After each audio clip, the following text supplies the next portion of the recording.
Welcome. My name is Dr. Amber Durr. I am the Director of Liberal Arts and Education at Catholic International University. And we're here today with Bishop James D. Conley, Bishop of Lincoln, Nebraska. And we're here today to talk with him about liberal arts and education and all of the opportunities in Catholic education that are available to us, and how to be thinking about the liberal arts and education, particularly as we move into times in which everything is changing. So welcome, Bishop, and I'm glad to be having this conversation with you. Thank you, Anne. It's a pleasure to be with you. Good to be with you, too.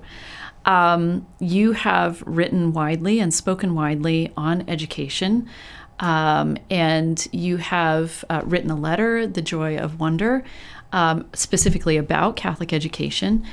And one of the things that I would love for you to share with us today is a little bit about how you've come to this love for the liberal arts and for Catholic education in particular. And I thought it would be a wonderful starting point for you to share with us a little bit about the Integrated Humanities program at Kansas University, and particularly the motto for the program, which was "Let them be born into wonder." So I'm wondering if you could tell us a little bit about how you were born into wonder through the liberal arts. Happy to do that. I love looking back and thinking about my early years, the older I get. So I was kind of a typical kid of the 60s and 70s, part of the baby boomer generation. And I had a public education. I wasn't raised Catholic, and I was in public schools my whole life, into university years as well.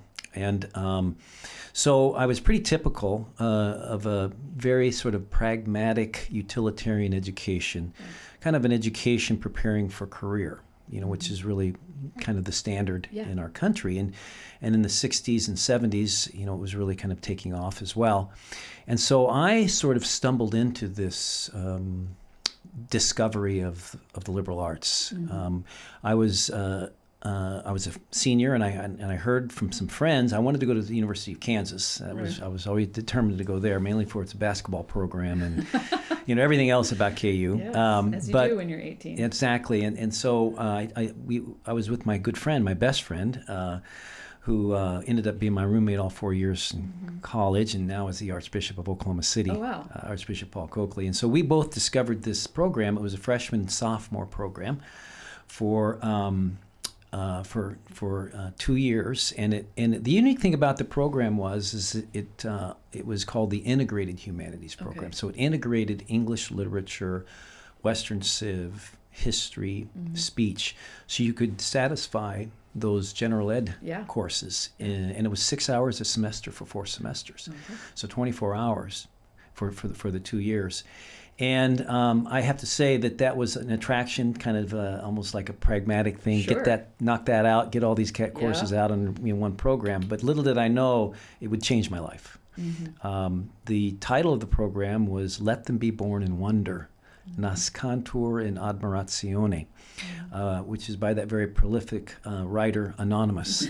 Nobody knows where that came from. Yeah. But that became the theme and motto of the whole program. And that was really the desire of the professors, was to reintroduce, rebirth this wonder in the hearts of young college students, to kind of recapture that joy of learning. Yeah. And they had been seasoned professors, two English professors and one classics professor. And they had been teaching in universities, secular universities, their whole life. And they had kind of come to the realization that in our very pragmatic utilitarian culture, which is very career-oriented, we all are, that the liberal arts, the classics, were diminishing, and that the great books were not as well known and studied as they once were. For centuries, right? The standard kind of canon, you might say, of literature. And so they decided to take an experiment, as they called it, an experiment in tradition. Yeah. And they were able to obtain a grant from the National Endowment for the Humanities to launch this program. And they didn't really know where it would go, but it almost immediately became wildly successful. And part of it was because the professors themselves were such good teachers, and they team taught that, all three together. Yeah. And it was sort of a conversation. That's Yeah. how they taught it. They didn't lecture, Yeah. although we called it the lecture. And they would just go through all 4 semesters, Greeks, Romans, early Christian, and modern, and just a wide sweep of the great books. Right. And for me, I probably hadn't read a book all the way through. I had a lousy high school education. I kind of got through fine. I made okay grades, but it's just the bare minimum. I wasn't challenged, and I wasn't really interested in much of anything. So I remember the first book we read in that first semester of my freshman year was The Odyssey by Homer. Yeah. And that opened up, I mean, first of all, I read the book, but I probably only understood maybe 50% of it. But I knew I was reading something great. Yeah. And something that was introducing me to a world that I didn't even know existed. Yeah. And they unpacked that and broke that book open. And that book, The Odyssey, still sort of is the kind of the foundation stone of the whole program. That we're all on a journey, and that through life we have all kinds of ups and downs, and we're susceptible to all kinds of evil, but also we triumph in good things. Like Odysseus, and that was the beginning of the whole adventure for me. Yeah. What is it about the liberal arts that draws us into wonder so specially? The Odyssey is a great, example of that. But it seems to me that there's something about the liberal arts that draws us into wonder, the humanities and the sciences that draws us into wonder. And what do you think? Why is that? Well, I think it introduces us to, the transcendentals, truth, goodness, and beauty. And as it's kind of manifested in characters, but also as it's developed in friendships, people that you're studying with, you are introduced into these beautiful ideas, which are really more than ideas. Right. And that they really exist objectively. I think back on what are some of the fundamental things that I learned in that experience of the Integrated Humanities program.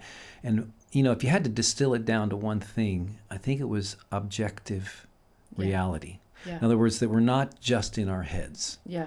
And but there is an objective real world out there that exists outside of the mind, and it can be known. First of all, we live in such an age of skepticism that everything is doubted. Yeah. That it can be known and it can be embraced and it can be enjoyed, as part of us. Yeah. So that idea that we are more than just our minds, the Cartesian, breaking that Descartes, I think, therefore I am, to break out of the mind.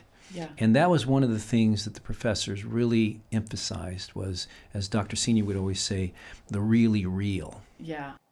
I have been teaching 18-year-olds for 25 years now. And one of the things that I've noticed in those 25 years is the skepticism that you've mentioned. Students come onto campus and they're not really sure if we can really know anything. And so they're not really sure why am I here even? I know I have to do this to get a job, evidently, but if we can't really know anything, why am I here? And then the other thing is I'm really lonely. And so it's, one of the things that strikes me about your story is this idea that we can know something beyond ourselves that's true, that's real, and we can know it with friends. And so I can know this thing, and I'm not alone in knowing it. So we're not kind of trapped in a sort of cage by ourselves of our own knowing, and not doing it in communion with another. So that I find that to be a very moving aspect of how the liberal arts can draw us deeper into wonder. One of the things when I describe the program, some people when you describe it, it sounds like it's like an honors program, so Right. advanced It's for placement.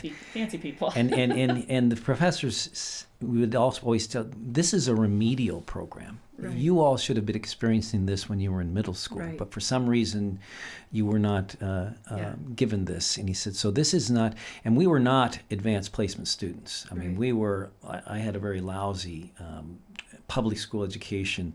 Nothing against public schools, but my years in high school and elementary school were not really very significant as far as learning goes. And there's a lot of experimentation going on in the 60s and 70s, things like that. So I don't think I really ever read a book all the way through with any understanding until the first book we read in the Integrated Humanities program. Right. I'm wondering what you think we can do to cultivate that sense of wonder, in our schools. I too am the product of public schools, K through 12, and then my first exposure to liberal arts Catholic education was when I went to college. And so what can I do for my kids, for instance, that could cultivate that sense of wonder in my home, but also in their school? If you had any advice about that. A couple of things come to mind. One, and it's even more pronounced today than it was almost 50 years ago when I came onto the university campus for the first time, and that is to have contact with real things. And when I say that, real things, I mean outdoors. Like, for example, I described the program, and it sounds pretty heady, but reading the books was only a small part of it. There were a lot of things that were integrated in the Integrated Humanities program that took us out of ourselves. And, for example, stargazing. We were reading the Greek classics and learning about the Greek gods and goddesses, and then in the evenings we would learn the constellation of the stars. Which all of those, and all of those names were resonating in the books we were reading, but it also got us to look up. Yeah. And that was one of the things they said. In fact, the brochure on the program at a college fair my senior year, that myself and Archbishop Conley, who was my lifelong friend and still is, we both came onto the university at the same time, and we were roommates all 4 years. But we saw this brochure. On the cover of it had a picture of a typical college student standing out in a Kansas wheat field at night looking up at the stars, and there was the Big Dipper. And it had sort of these clouds of thoughts, is there truth? Is there goodness? Is there beauty? Can I know anything? And it just sort of excited that wonder to look up, just to look up at the stars. And oftentimes we and I'm talking to myself, that we fail to do that very often. And to realize that we're just part of something much larger than ourselves. And the idea that we are, we need to get out of our minds, not like into contact with creation. In contact with creation. Yeah. So the outdoor, to be outside, that was one of the things that the humanities program really encouraged us to do. Like, for instance, in the fall, the students would all put on an outdoor country fair, and cooking and games and real things. Now, not only did that put us in contact with, as Dr. Senior would call, the really real, but it would also put us in contact with each other, because it would build community around these things outside of the head. There's nothing virtual about that. Nothing virtual, and this was way before computers. And, cell phones and screens. But it's interesting because there's been several books written recently about the rise in mental health issues among young people. And part of that has to do with technology, because what technology does, it leaves us always in our heads.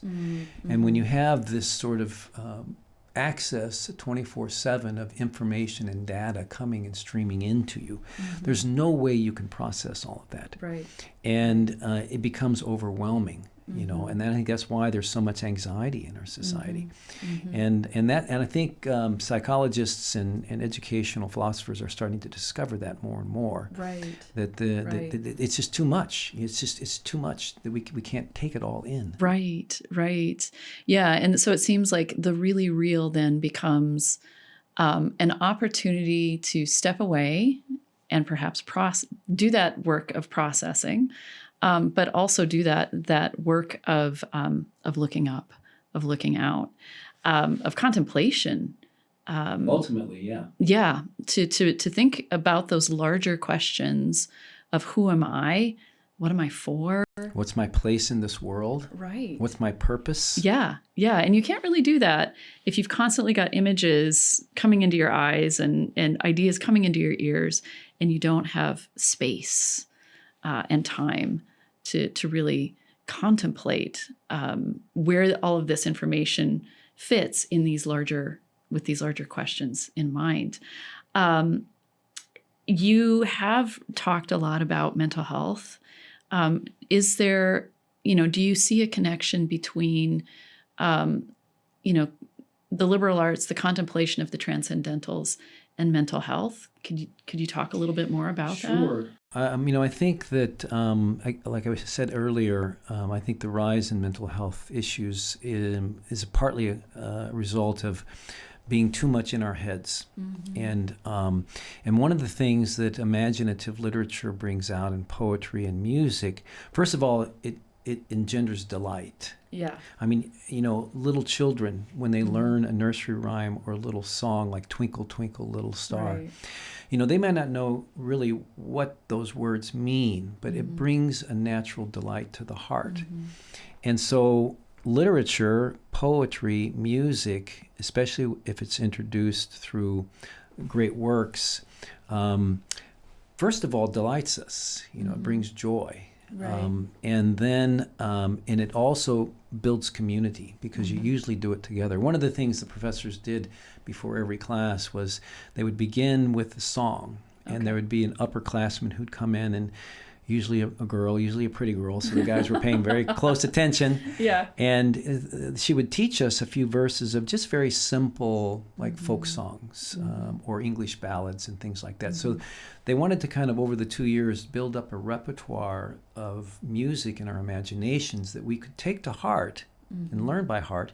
And of course, what happens, you're at a party on Friday night and somebody starts singing a song, and everybody joins in because we all know the words. Right, right. And that builds community, and it takes you out of yourself. And these, the beautiful thing about the liberal arts and literature is that these, it really kind of cultivates a sacramental imagination. Yeah. And you really begin to look at the beauty. There's where beauty comes in. Yeah.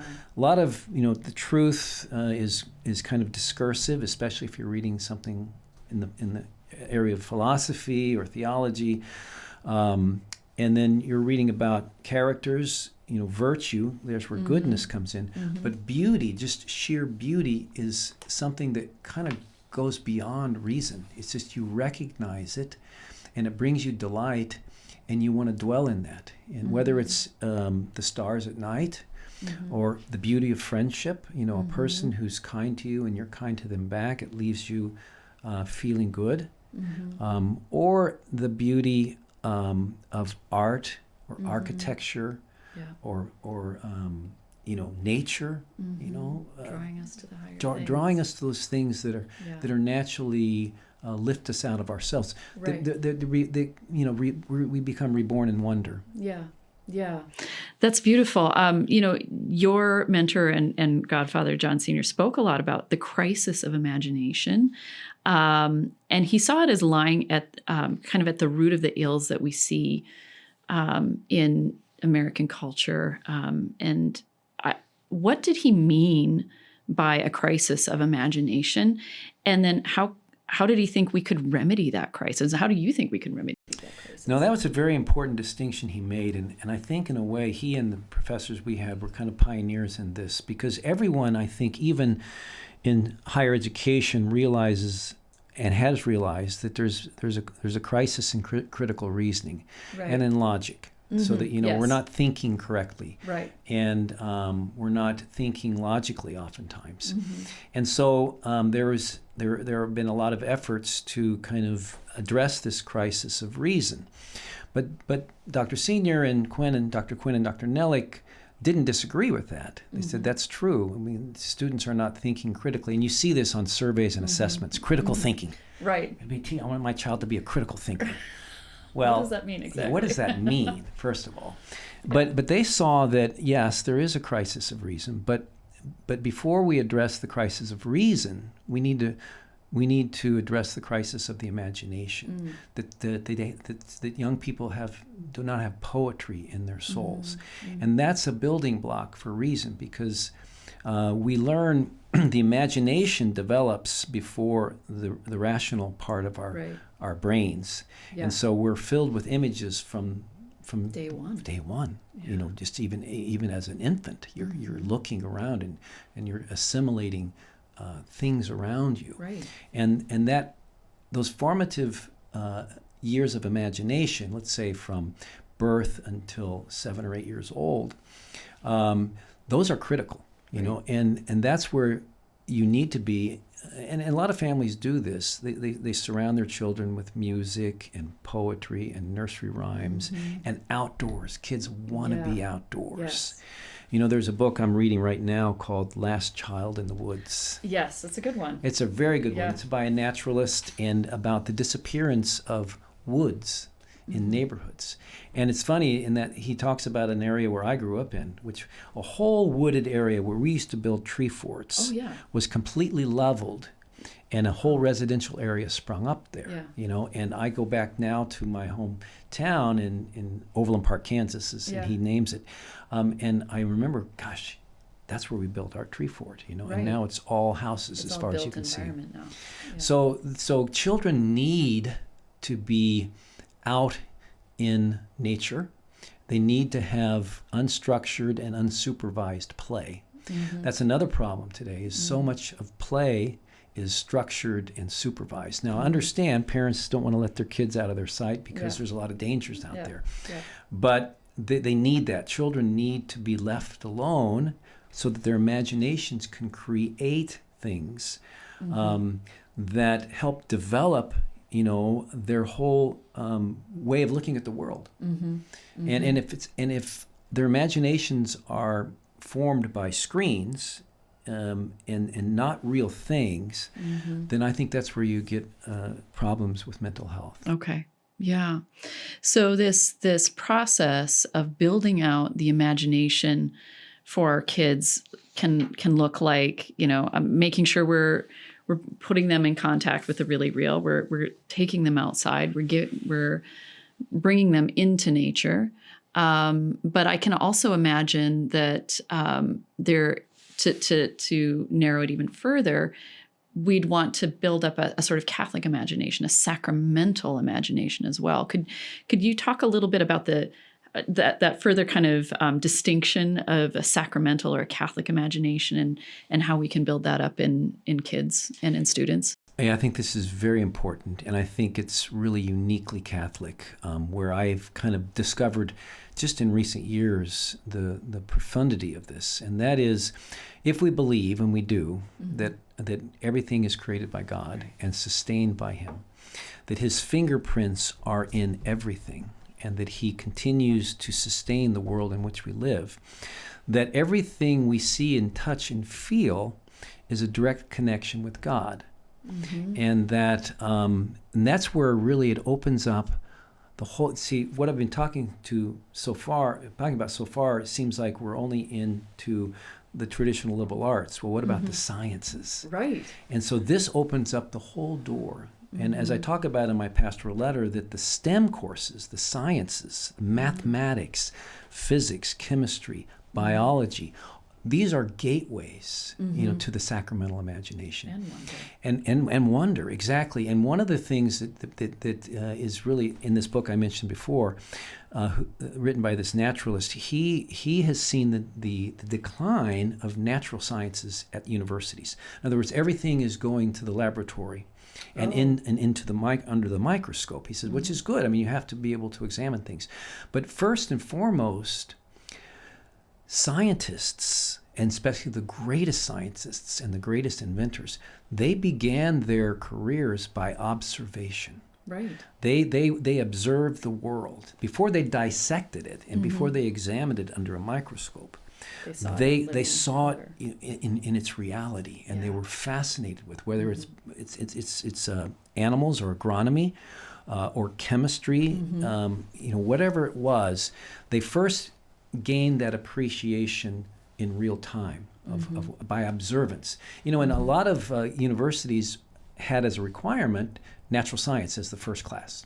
And that is basically observation, going out, looking at animals, at frogs, or at trees, or at flowers, or at insects, and just observing them instead of immediately going to the textbook, taking them apart. Yeah. And what it does is it robs you of this appreciation and wonder. And so putting it in the theological context, we can say then that by studying the real world in the sciences, that we see the hand of God in everything. That his creation, the revelation of his creating hand is manifested in everything we see and touch and examine. And if you look at the greatest scientists in the history of Western civilization, they were men and women of faith. Yeah. I mean, the Big Bang Theory was developed by a Jesuit priest. Copernicus, Galileo, all of these great scientists were believers. There were some atheists, but for the most part, they were believers because I think they saw that, that this beautiful created universe, this universe which is created, didn't just happen randomly. That there was some sort of intelligent design and order to it, and that if you, if you're open to revelation, then it will lead you to say that there must be some intelligent design behind this. Now, again, that takes you into the area of speculation, but still it makes more sense than the opposite. That all this stuff just sort of randomly comes together. Just a swirling mass of atoms. To me, that's more unbelievable than the belief in a creator.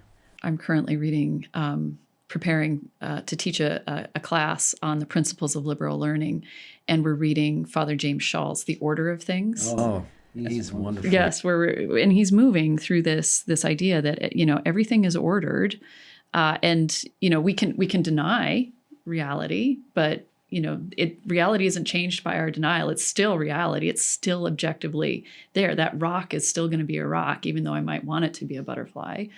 And that, it's our minds that are undermined when we deny reality. And in some ways, we contribute to our own destruction when we deny the reality of the world around us. So to see the world as ordered and good seems a very sane and healthy and joyful thing to do. And I think human nature, we seek order. Yeah. We don't seek disarray and disintegration. No. We seek integration. And when we see an order, when we see like a flower and the symmetry of a beautiful, let's say rose, we delight in that because there's reason behind it. There's order behind it. Right. Yeah. You said something a minute ago that struck me. It seems that in a lot of contemporary educational debates that right now arts, humanities are kind of pitted against the sciences and math, and that students feel like they have to pick one or the other. I'm a STEM kid or I'm an arts kid.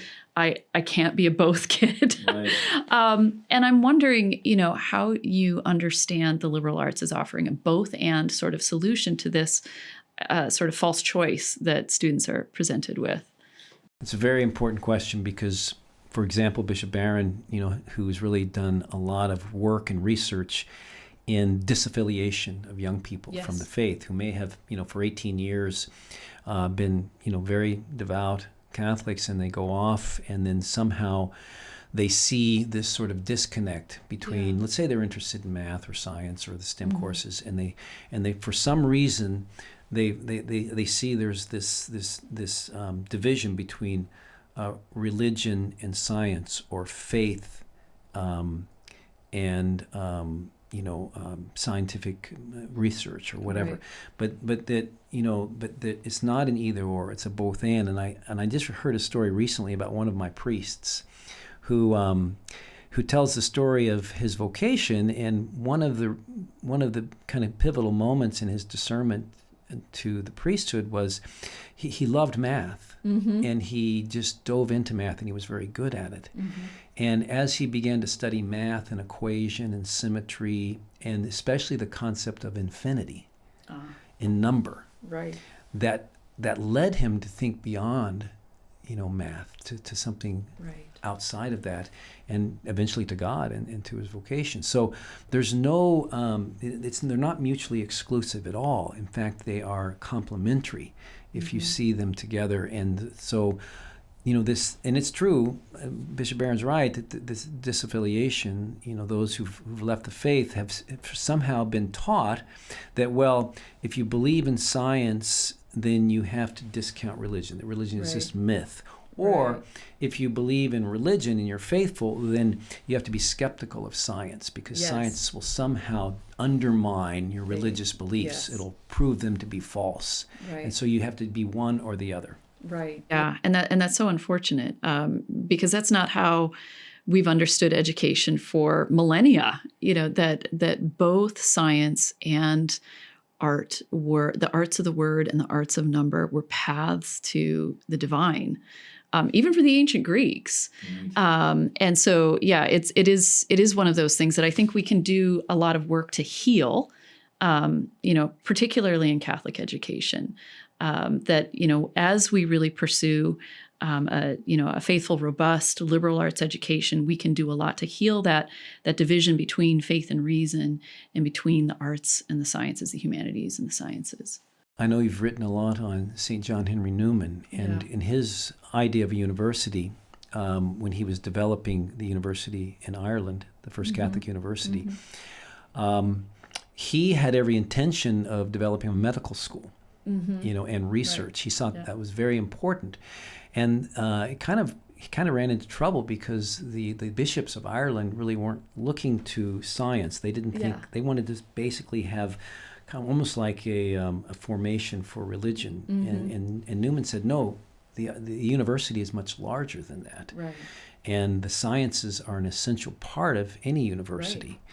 And he was never able to accomplish that, but he had every intention of having a really robust scientific element to this Catholic university. Right, yeah. That's a deep part of our tradition that I would love to see, us emphasize more. But to do that, I think, one of the things that probably we need to be aware of is this tendency to reduce math and science to mere technocracy.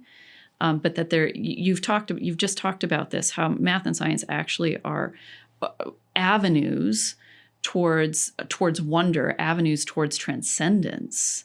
And so it seems to me that there's some sort of link between math and science and the poetic imagination in some ways. We think of these things as being totally different or totally opposite, but in fact, they're harmonious. Well, it's interesting. Some of the greatest theologians began as mathematicians, Really? like Pascal. Oh. And some of the others that they didn't see any incompatibility with the sciences. In fact, it really kind of was a launching pad for something deeper. And if we believe that the beautiful world in which we live, the human body, let's say, in biology, or the animal world, or, I live in Nebraska, so agriculture drives our economy. And, they always say that those who are close to the land are close to God. Yeah. It's really true. Not only are they in contact with the really real, but there's something revelatory in the sciences of something beyond the material. Right. Yes. And objective. Yes, and objective. Yeah. One of the things I was thinking when you were talking, one of the things, when you distill it down to a very simple thing, one of our professors, Dr. Nellick, used to say this over and over again, and I didn't really know what he meant. I thought he was crazy, basically. But all of a sudden, they were talking about, real things, and he'd look out at the class, and he'd say, rocks are hard and water is wet. And he'd pause. Rocks are hard and water is wet. What did he mean? Well, they were talking about that in the context of relativism. Mm-hmm. You know, that you can explain everything away. Mm-hmm. Well, if you get hit in the head with a rock, It's still hard. it's going to hurt. No matter what you think that rock is or how you explain it happened, Mm-hmm. it's hard. Or if you get thrown into a swimming pool or a Mm-hmm. lake, you're going to feel the sensation of water, which is Mm-hmm. real. Mm-hmm. And you cannot relativize that. It's an Right. objective reality. And the point he was trying to make was there are certain things that you cannot create in your mind, that they're Right. objective outside of the mind. Right. And that was the point he was trying to make, that there is such a thing as objective morality and objective reality. Yeah, yeah.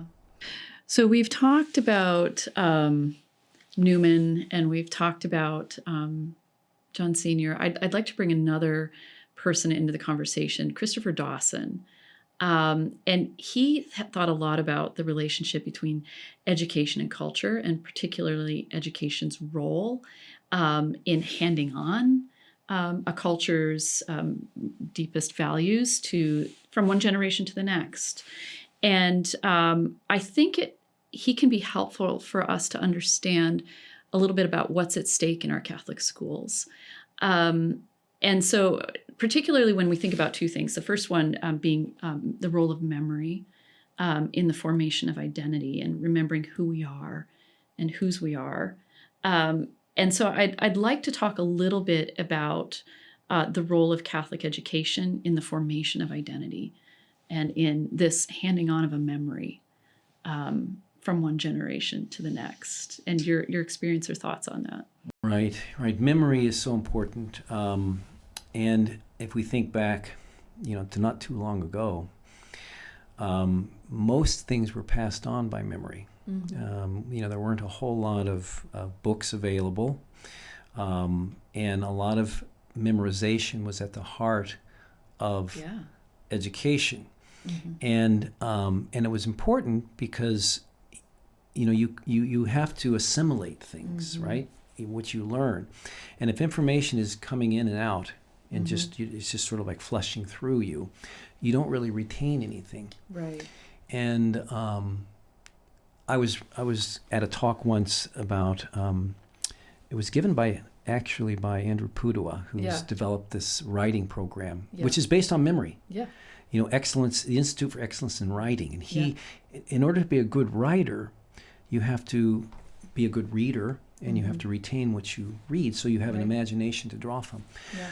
But he was talking about when people are in persecution in different situations, whether it would be in the Soviet Union or talked about a story of people in Cuba under communism, that when people are not allowed to read, they have to rely upon what their memories are.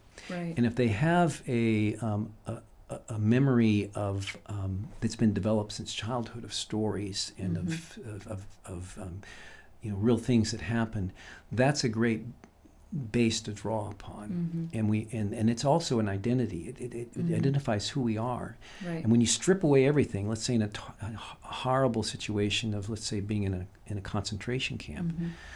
That's where the memory keeps you alive. Right. Because you're grounded. You know who you are and where you came from. Right. And that's just one example, but it's so important, I think, and Dawson talks a lot about this for culture and history, because he was a great historian, so he could look over the broad reach of history, and that we need to know our story, where we came from, where we're going, and where we are.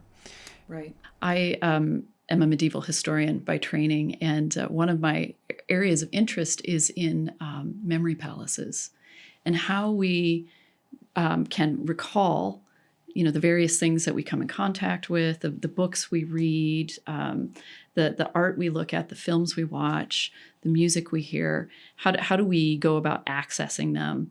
But one of the things that is becoming clear, as I look more into this, is that our memories are very closely linked to our sense of belonging, our sense of identity, that I belong to a culture, that I belong to a community, that I belong to a people that it stretches much further back than just me, and it's going to continue on much longer after I'm gone. And so it seems to me that memory is a very grounding sort of thing, and a habit that's worth instilling in young people. I know it's gotten a bad rap. It got a very bad rap when I was in school in the 80s. And so, because it was drill and kill. But I, unlike my father, I can't recall, Lincoln's address. And so it seems to me that this is an important habit to begin drawing on, or rather building up in young people, whether they're in our homes or in our schools, precisely because there is this relationship between memory and identity and community and communion. Yeah, we need to know our story. And I know the professors used to talk about when we were in college, they were really encouraging us to have conversation with our grandparents and to ask them stories about when they were growing up. Right. During the Depression, for example, or World War II. My father fought in World War II, but my grandfather lived through World War I. And those kinds of stories are part of our story. We're part of a large story, and we're connected. And I think that sense of connectedness, because I think a lot of young people feel disconnected and isolated today. Very much so. And to know that you come from some place and someone and some community, and that you're part of this continuum is a consoling thing. And it's also, it gives you a sense of peace and rootedness in the world, instead of being untethered and out there kind of blowing in the wind. Right. Yeah, there's hope. It's an act of hope to remember. Yeah, and this idea of connectedness. Yeah. I want to return briefly, as we draw to a close here, to John Henry Newman, and thinking about teachers. We've been talking a lot about students. And he wrote a lot about personal influence, the personal influence of the teacher as being at the heart of Catholic education. And we've been talking about friendship. It's come up as a theme, but I want to talk about it specifically in schools, friendship in schools, the importance of friendship, friendship with the truth, friendship with Christ, friendship with one's peers, friendship amongst the faculty. How are schools sites of friendship? Well, first of all, I believe that, and John Sr. and Newman also taught that teaching and learning was a kind of friendship. That you, first of all, become friends with your teacher. Yeah. And it's a different kind of friendship, because it's not like your peer, because this is the teacher and an authority. But yet there is this love that's engendered. I remember to this day my third grade teacher, Miss Ellis. And she was probably all of 24 years old. And I just was in love with her. Yeah. And anything she said, I believed. And she was a good teacher. But it was more this love. It was more of a thing of the heart than of the head. Yeah. And I try to encourage our teachers here, and I wrote about this in my pastoral letter, that you should teach yourself, because what I mean by that is oftentimes that's discouraged, that you shouldn't reveal your personal life. Right. But especially elementary school teachers, kids want to know, what's your dog's name? What is your favorite color? Right. What's your favorite dessert? Right. And again, there's got to be boundaries, and you can't be, you have to, there's a certain kind of professional distance you have to maintain, but it's real. That you're a real person. And I think that education has become very depersonalized, that your own personal life is sort of off bounds, out of bounds there. And so that's the first thing I would say, is that to encourage teachers to look at their students, as, young people who want to know who they are, and not to be afraid in a professional way to kind of allow yourself to teach yourself, who you are, because every teacher is different in personalities. And then I think, secondly, that the whole environment of a school of a school, and I'm thinking mainly of elementary schools, should be sort of a kind of an environment of friendship, all across the board. Faculty should be a faculty of friends. Yeah. The faculty should be all united together because they're all called to this mission of forming and shaping the hearts and minds of all these children who are in our classes. And when they get together, as a faculty, they should be driven by this mission that we have this tremendous responsibility, and that we are entrusted with the hearts and minds of these children, assisting their parents, who are the first and primary educators. So that we're all in this together as a mission. And if that can be kind of engendered in a school, then I think children, not only will they look forward to coming to school every day to be with their friend, the teacher, but then they'll have these horizontal friendships with each other. And that those friendships will build, and those communities of learning will grow in love and in joy and in delight, and that they want to be together. That's just a natural thing. Yeah, friendship amongst the faculty, I think, becomes really important. It's always important, obviously, but especially important as we get into high school.